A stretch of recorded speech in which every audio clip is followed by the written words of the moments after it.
Si le coaching, ça a apporté quelque chose dans ta vie et que tu es certain que ça peut apporter quelque chose dans la vie de l'autre, c'est là que ça va faire la différence. Salut Gwen. Salut Alizé, comment vas-tu? Ça va, mais j'ai un petit souci. Je me pose une question et du coup, je vais te la poser aussi.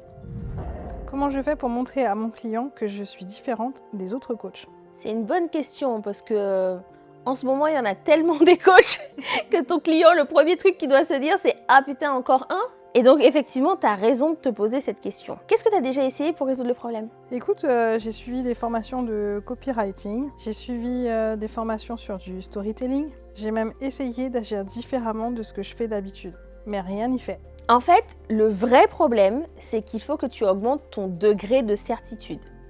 Aujourd'hui, si tu hésites, forcément, quand tu vas parler à ton client, quand tu vas être en phase de vente, ça va se ressentir. Il faut savoir aujourd'hui que le marché du coaching au niveau des clients, c'est un marché qui est en expansion.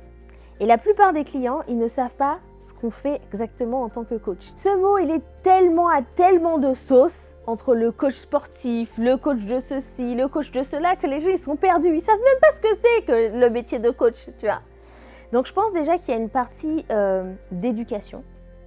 Et ce qu'il faut vendre, en fait, c'est pas le fait que tu sois un énième coach, mais c'est la solution que tu peux leur apporter avec le coaching. Et c'est là que tu vas faire la différence. D'accord, donc toutes les formations que j'ai suivies sur le storytelling et le copywriting, ça me servira pas.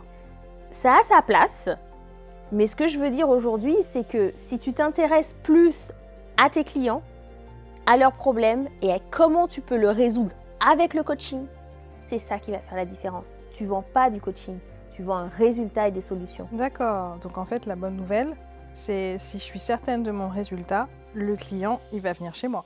Ça, c'est sûr.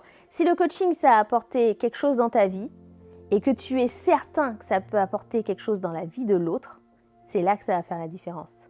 Merci Gwen.